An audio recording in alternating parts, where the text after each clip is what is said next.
Slovenski kraj si moj zamarski raj. O ti slovenski kraj si moj zamarski raj. Bravo, akcija!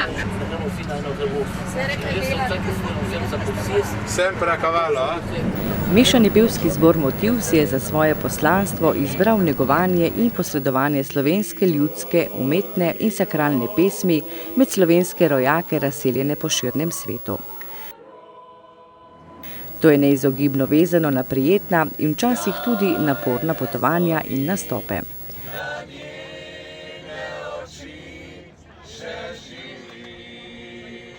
Bogato plačilo za ves trud in požrtvovalnost je zadovoljstvo gostiteljev in navdušenje poslušalcev. To so večinoma člani slovenskih društev, ki daleč od doma negujejo navezanost na rodno zemljo in kulturno izročilo rajske dežele pod Triglavom.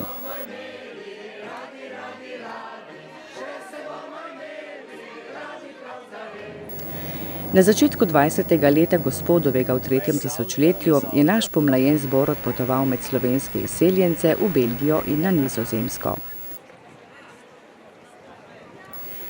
V kriznih časih pred Prvo svetovno vojno in tudi po njej so pridne delovne roke iskale delo in zaslužek v tamkajšnjih rudnikih.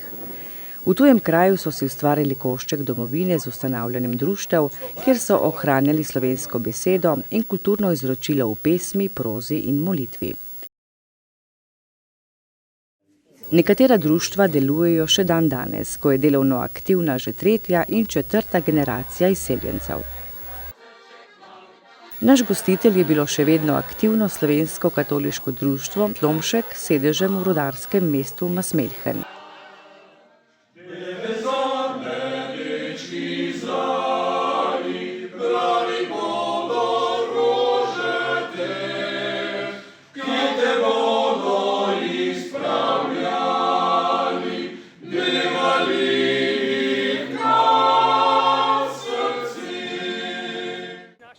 Za organizacijo in vodenje je poskrbel predsednik društva Stane Revinšek. Stane spada v 3. generacijo Slovencev v Belgiji. Rad obiskuje Slovenijo. Zelo dobro pozna številne kraje in način življenja tako v državah Beneluxa kot v Sloveniji. Zahodni del res prereže celotno Belgijo in je od mesta Maastrichta, Maastricht, ki je to ime prihaja iz besede Moza trajektum, to so bili torej Rimljani, ki so Maastricht ustanovili. To se pravi, Maastricht je najstarejše nizozemsko mesto, že leta 54 pred našim štetjem ustanovljeno. Tudi je peljala tukaj iz Francije, iz Reimsa, rimska pot, iz Reimsa na Maastricht. Kot se spodobi, smo najprej obiskali glavno mesto Belgije, Bruselj, ki je istočasno prestolnica Evropske skupnosti, kjer v steklenih palačah domuje Evropski parlament. Na obisk parlamenta nas je povabila slovenska evropska poslanka Ljudmila Novak.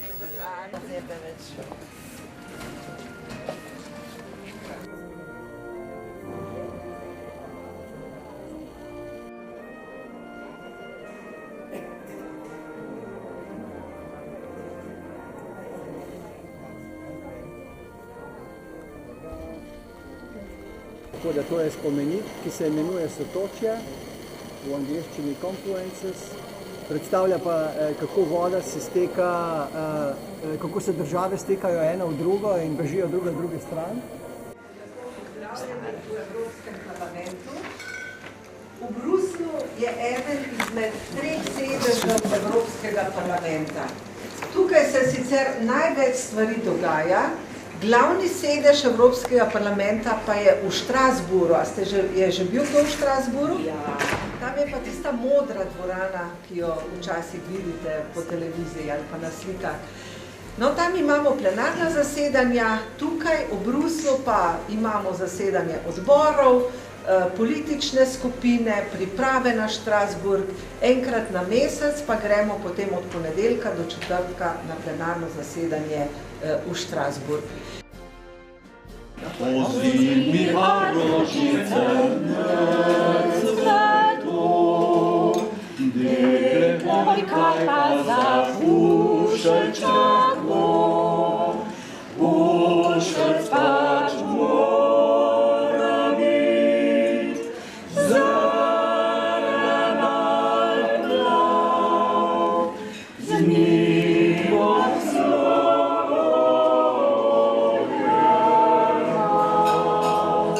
skromno darilce iz Vipavske doline, kapljica domača. Zlata kapljica, dobra kapljica. Hvala lepa. Sledil je ogled mesta in mestnih znamenitosti. Torej, prvo te večja, to je Kraljevska palača, potem imamo na desni strani, to je muzej, čudovit muzej glasbeništva, to se pravi starih inštrumentov in res eno najlepših teh muzejev. In on je eno tistih križarjev bil, ki je bil v Jeruzalemu in je rekel, ta kraj je tako dobro kot Jeruzalem in tam so bivali oni sploh. Mesto Bruselj leži čist v eni dolini. In čisto od zadaj vidite tisto katedralo Kuckelberga in najbolj bogi del je tukaj na levi strani od spodaj, na levi strani dol, to je Anderlecht in Marolen. Ena največjih znamenitosti in simbol mesta je malo za šalo in malo za res postal kipec malega dečka Maneken Pis pri opravljanju male potrebe. In če ne obiščeš Maneken Pisa, nisi bil v Bruslju.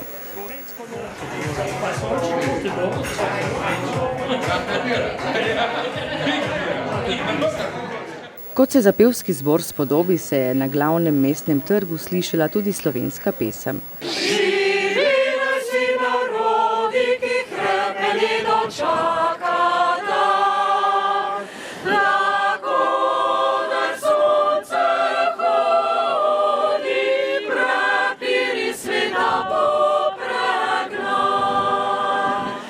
Daroja rozmal se, ne vrakle so se pomeja. Daroja rozmal se, ne vrakle so se pomeja. Ne vrakle so se pomeja.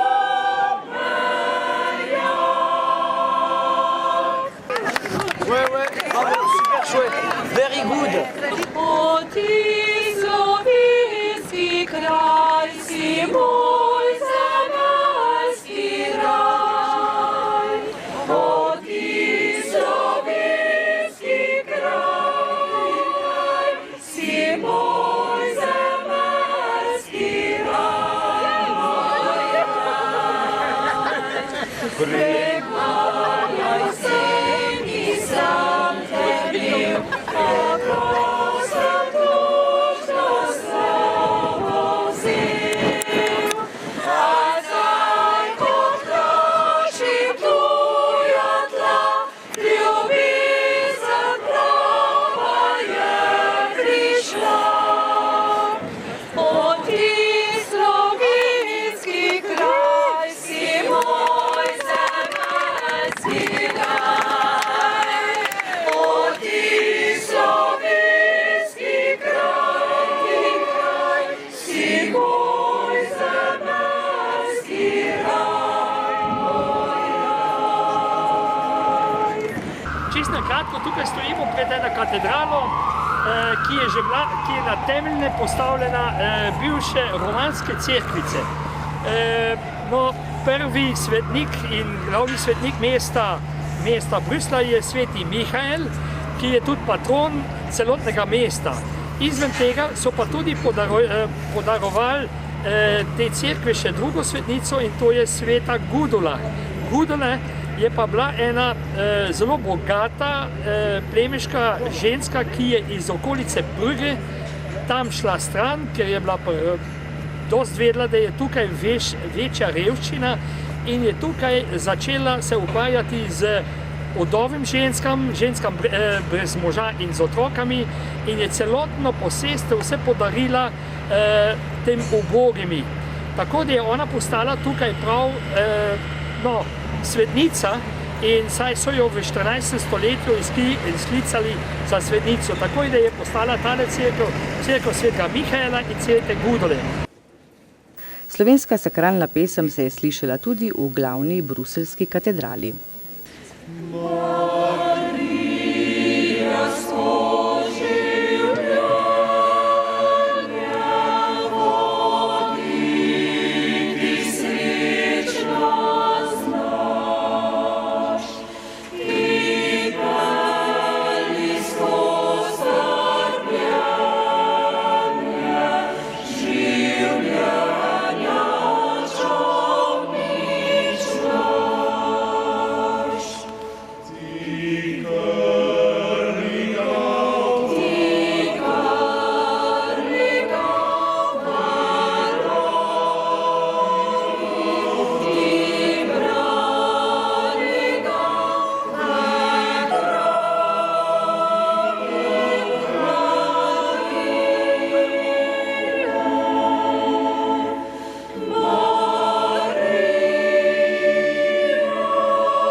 So anketo imeli, so vprašali, kdo je še veren. Od tega jih je se 700 000 javili, da so verni, od 700 000 je bilo pa 60% muslimanov. Potem zidanje, čist na nov stil, dame so takrat, če imeli veliki dekolte, čilke in tako naprej. Tukaj je stalno bilo vlažno, stalno so hodili z marelom, kaj so hteli, dajmo pokrito ulico imeti. In so eni arhitekti to podrli, to je bil, seks kvartir smo rekli prej, to se pravi, same kubice in take tukaj so delale, to so tiste barake, so vse podrli in tole postavili. Poleg mestnega središča, vladnih in kraljevih palač, muzeja vojaške zgodovine, si je vredno ogledati tudi novodobni simbol mesta Atomium. Zgrajen je bil leta 1958 ob svetovni razstavi. Sega v višino 104 metre in ponazarja kristal jekla. Vsaka krogla, ki ponazarja povečan atom železa, meri v premeru 18 metrov. Povezane pa so s cevastimi hodniki, stopnišči in dvigali. Atomium tako služi tudi kot antenski in razgledni stolp. V družbi enkratnega vodiča Staneta smo dan, namenjen spoznavanju bruseljskih zanimivosti, zaključili v nizozemskem mestu Maastricht. V tednu pred pustom so v obeh državah intenzivne priprave na pustno rajanje. Čeprav je bil šele petek, so bili mestni trgi spremenjeni v zabavišča.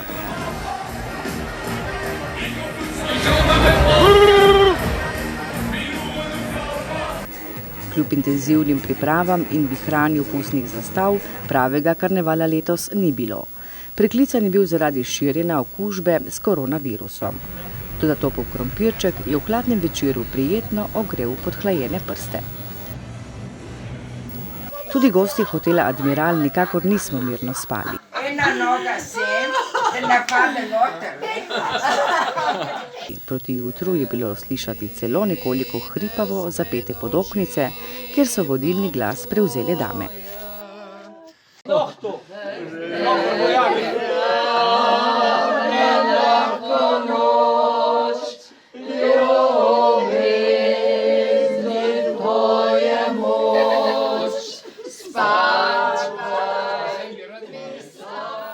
Sobotni dopoldan je bil namenjen spoznavanju rudarskega mesta. Tu so prišleki iz različnih evropskih dežel s trdnim delom v zemeljskih glominah, služili vsakdanji kruh, si ustvarili domove, preživljali svoje družine in po možnosti pomagali svojcem v domačem kraju, saj je takrat v ljubljeni domovini prevladovala revščina in pomankanje. Donosen rudniški posel je omogočil tako gospodarski kot kulturni razvoj celotnega okoliša.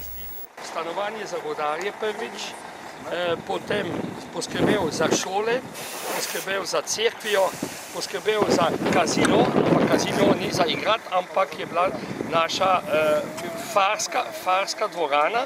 Tukaj je se Slomšek točno včeraj bilo 60 let ustanovil prav v tej dvorani. In sedaj je to lepa dvorana, edino je v privatnih rokah. ne več od fare in tako imamo stalno teži za kakšno dvorano nekje v najem se vzeti, ki še ni predrago. To naprimer stane tam okrog 600 € za en dan. Najbolj zgovoren izkaz takratnega življenja je obisk v muzej preurejene rudarske hiše. Se pravi, rudnik je nam vse možnosti dal. Naprimer, Slovensko društvo Sveta Barbara se ustanovila že leta 25. tukaj v Ezdenu, prav v tisti dvorani in to točno, to je že 95 let tega. To društvo je dobilo celotno podporo od rudnika, samo in bolj smo za njih nastopili, ker mi smo Slovenci smo imeli tukaj mešanega pevskega zbora, moškega zbora, tamburaški zbor, potem smo imeli harmonikaški skupino, dramsko skupino, še pihalno godbo in še celotno filharmonijo. In bolj smo za njih delali, bolj smo tudi bili odvisni od rudnika. To se pravi, čisto na kratko, v slučaju, če se kdo od naše skupnosti ni obnašal, kakor bi mogel, da bi se tepel po gostilnah, to bi enkrat, dvakrat lahko, ali da bi, kako se reče, zabušaval, ne šel v službo, to bi ne 2-3krat napravil, takoj je dobil papir in vozovnico za na vlak, za nazaj v Jugoslavijo. V muzeju bomo šli takoj. Not boste videli, v vsaki sobi je vse še originalno, tako kot je nekoč bilo, okrog med leta 25 do 35 v prejšnjem stoletju. Tukaj vidimo tipično stanovanje, to je bila dnevna soba. Elektriko so že imeli leta 1910, je celotno naselje že imel elektriko.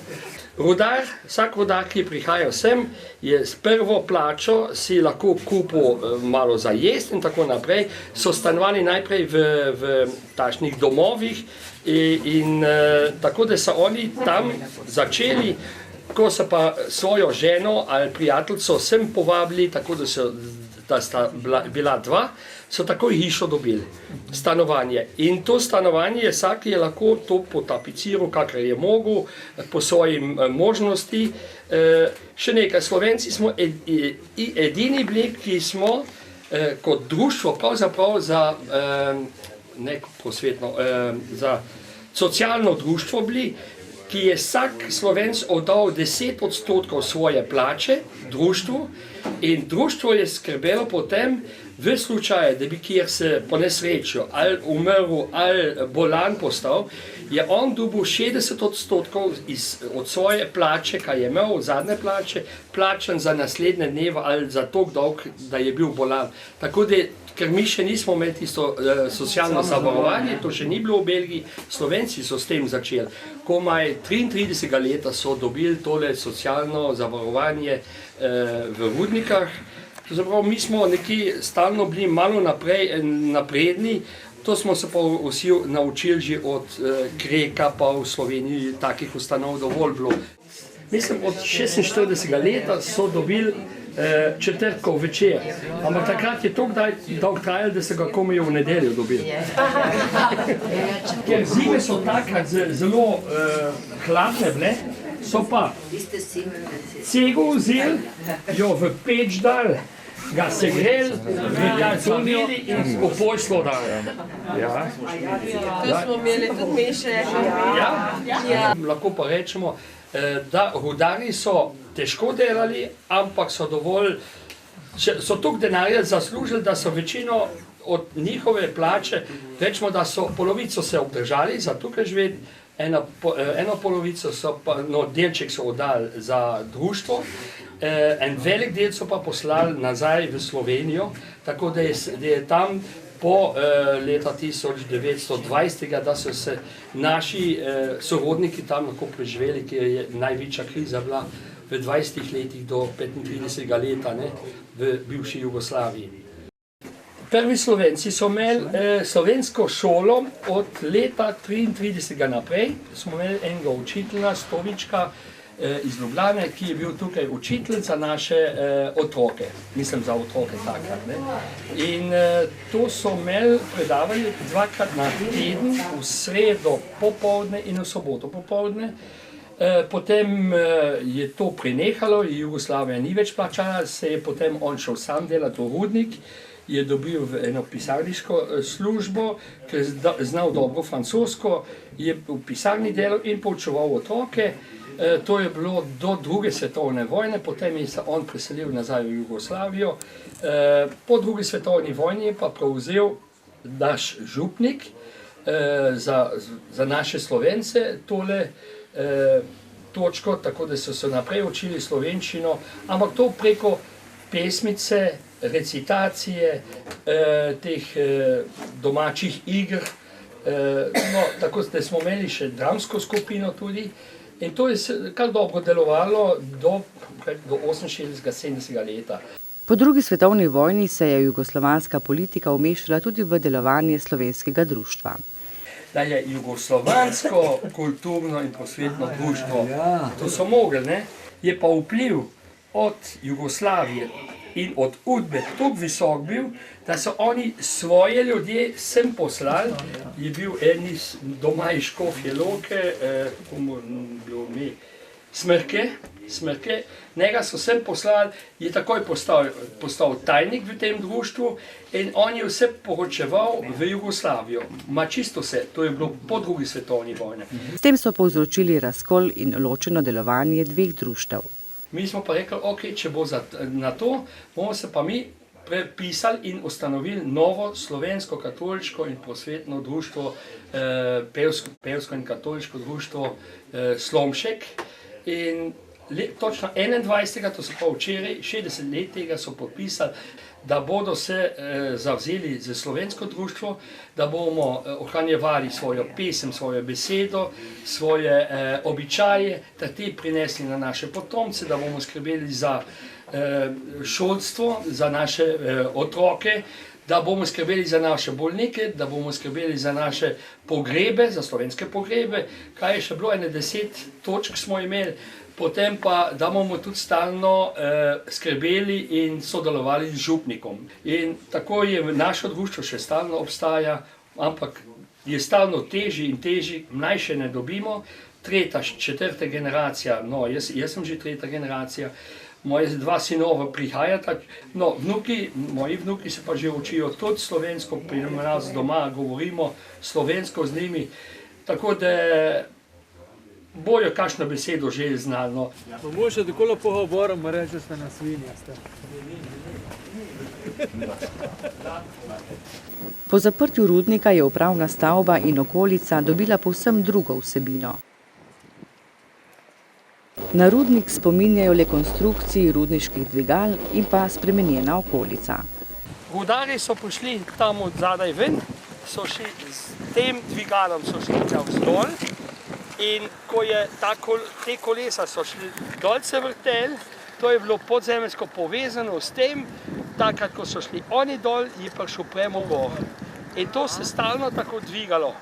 In tukaj je premog prišel gor, potem so tukaj eno čistilno napravo imeli, premog, ki je mogel čist biti.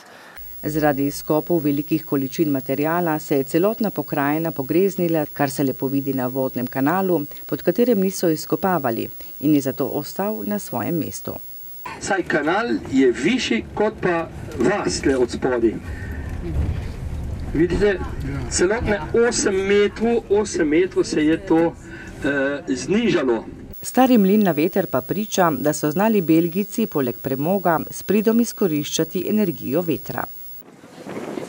Tudi sami smo se prepričali, da je tukaj vetra na pretek. Osrednji dogodek našega obiska je bila prisotnost na 60. jubileju delovanja slovenskega društva Anton Martin Slomšek. Daritev svete maše o prepevanju slovenskega izseljeniškega zbora je bila v mogočni rudarski katedrali, katero je zgradil rudnik za potrebo duhovne oskrbe svojih delavcev in njihovih družin.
Mašno bogoslužje je vodil novo imenovani izseljeniški duhovnik Gregor Šemrl iz Zgornje Radgone.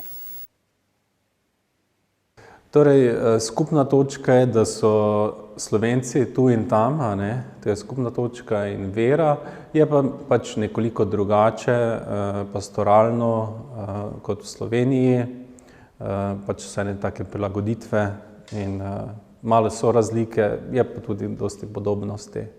Pastorala je bolj na terenu, če se tako reče, na različnih lokacijah in potem se vozim, imam eno mašo v tem mestu, potem se vozim 1 uro pa na drugem mestu, tudi v drugi državi, torej Belgija, Nizozemska, Luksemburg, Nemčija, tudi Francija, Pariz.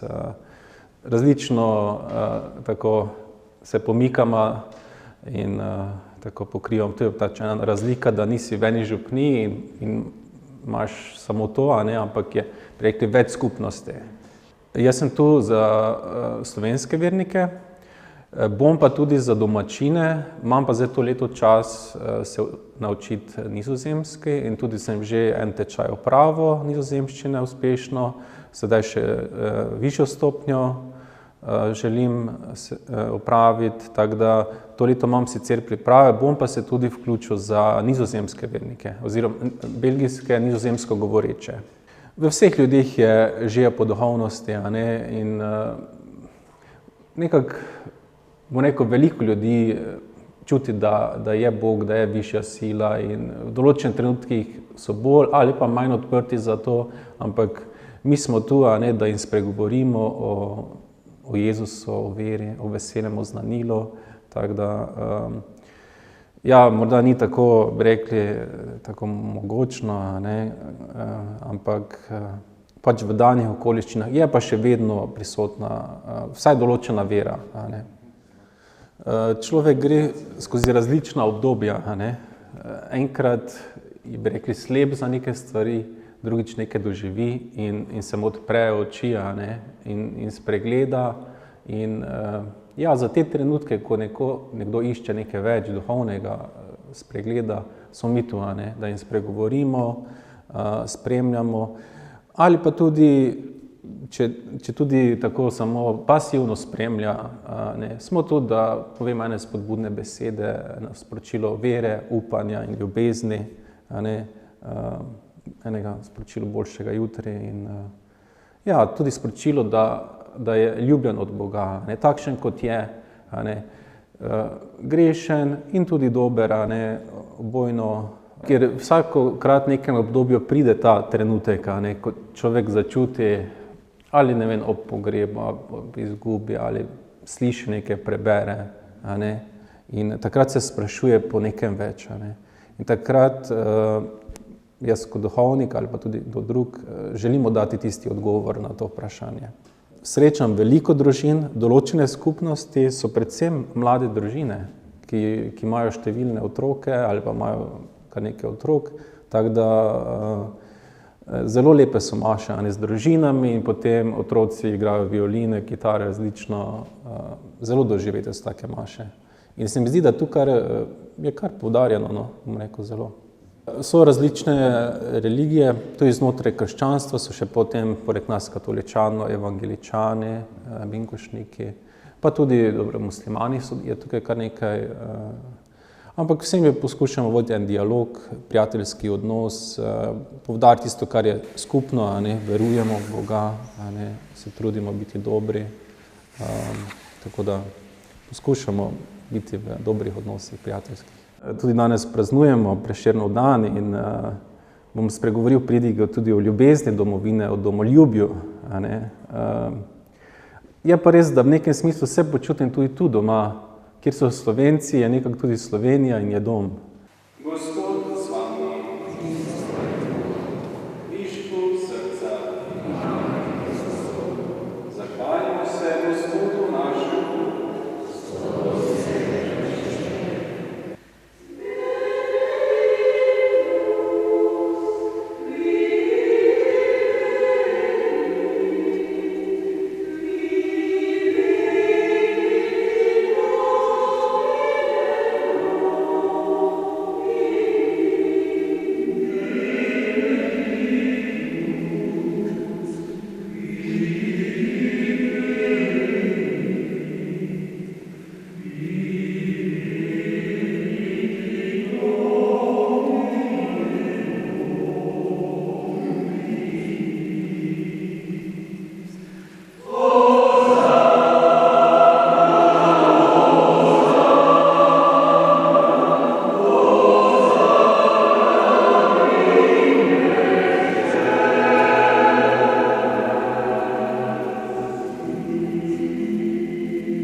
Po maši je sledil krajši koncert slovenskih pesmi, saj je bilo tokratno srečanje namenjeno tudi počastitvi in praznovanju Prešernovega dne in slovenskega kulturnega praznika. Spoštovani gostje, posebej pozdravljam naše rojake iz Spodnje Vipavske doline.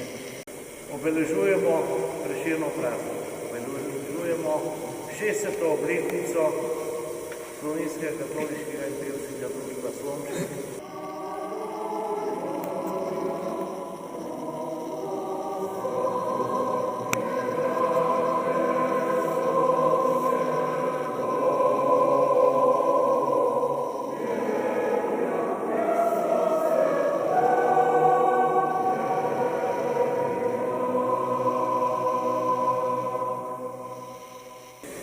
Ne bomo gledali v prihodnost in upam, da bomo še kakšno praznovali tukaj skupaj z vami.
Pevski zbor bo vam zapel deloma sakralne pesmi, cerkvene pesmi, pa tudi deloma slovenske, ljudske in narodne pesmi.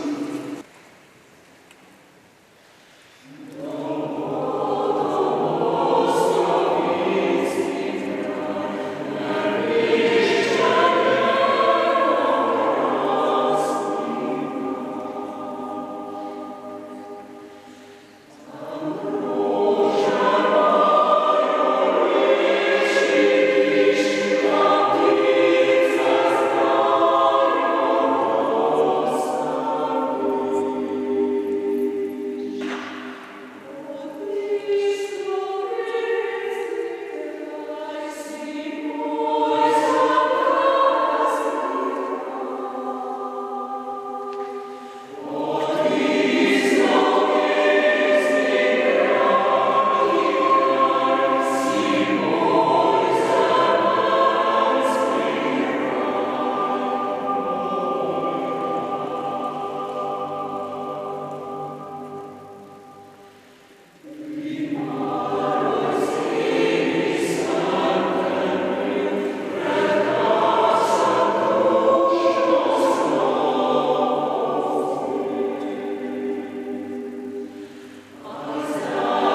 Pravo praznično vzdušje smo doživeli na skupnem druženju v prostorih slovenskega društva, kjer je glavno besedo imela slovenska pesem, iskrena dobrodošlica in izrazi zadovoljstva. Tako se v tujem svetu začuti Slovenijo v malem.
To so trenutki, ko nihče ne ostane ravnodušen in se iz dna srca začuti pripadnost domovini, od koder izhaja njegov rod, kultura in omika.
posebno čast. Ne? Mene je Stani Višek pred enim letom klical in rekel: Miran, nujno rabim drugo leto februarja v Belgiji 28 izredno dobrih pevcev in izredno dobrih ljudi. In meni je to uspelo napraviti, mislim, dobiti te ljudi, najboljši ljudi in najboljši pevce. Ne? In seveda, in mi, Stani je naš prijatelj, vodič po orkestru, ne? In mi smo mu prinesli eno skromno darilo, da tudi ker bomo mi šli domov v Slovenijo, se bo vsaj še par dni spominjal na nas. Ne? Prvo je Stani na vrsti, Olga je poskrbela, jaz sem samo ukazal. Tako da zdaj se bo Olga poljubila, ne aplauz, prosim. Ja.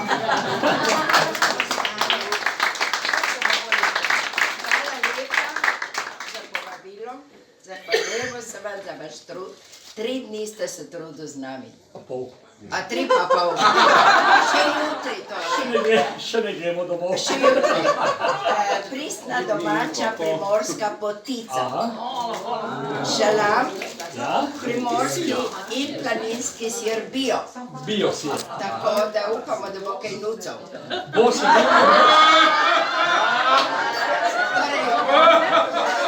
Hvala lepa. Je pa nam že zdaj poljub za to. Prav? Prav. Hvala, čakajte, najbolj poljub. Ola.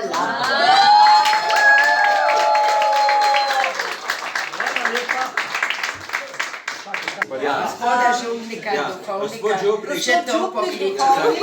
Ne, moram povedati, zakaj smo se spomnili na. On je danes povedal od Franceta Prešerna tisto, kar mi v Sloveniji ne vemo. Tako. Zato mi v Sloveniji še ne vemo. Smo se učili v šoli. Ja, gospod župnik je zdaj to obnovo, ti se ni pozabili. In zato smo se tu nanga spomnili in gospod župnik, moja žena vam bo dala, ki se bosta poljubila.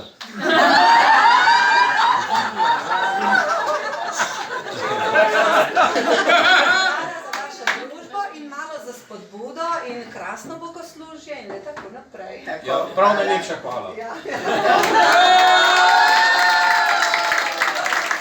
To je molim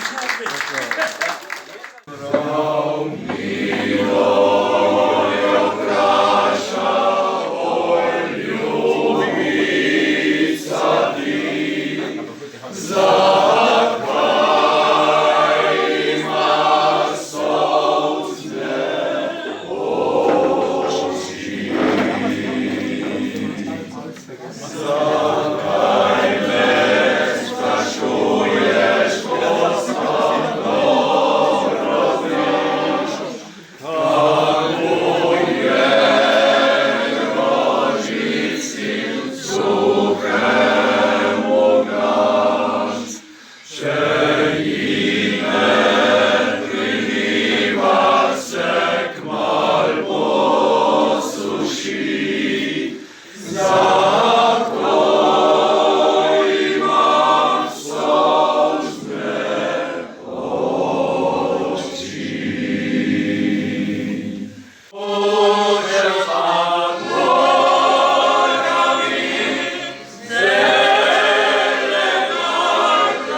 Vsega lepega je enkrat konec, tudi vtisi ostajajo in tudi ob slovesu je najbolj zgovorna prav slovenska ljudska pesem.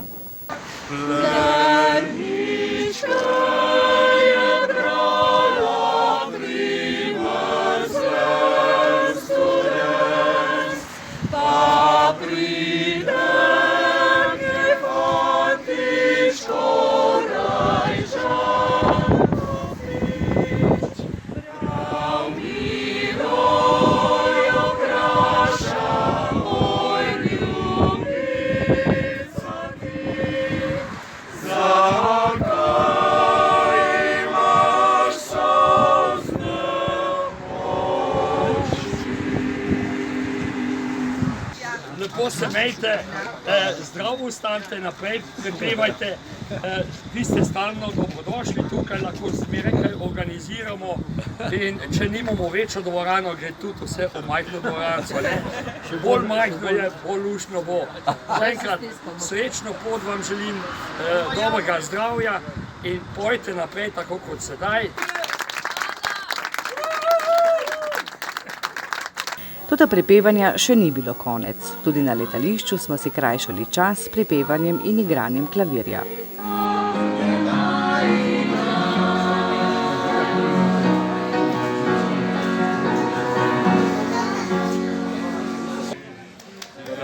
Dokler bo vodilo pevcem lepo zapeta beseda, izražena z ljubeznijo in spoštovanjem, se Slovencem ni bati za obstoj naroda in ohranitev kulture.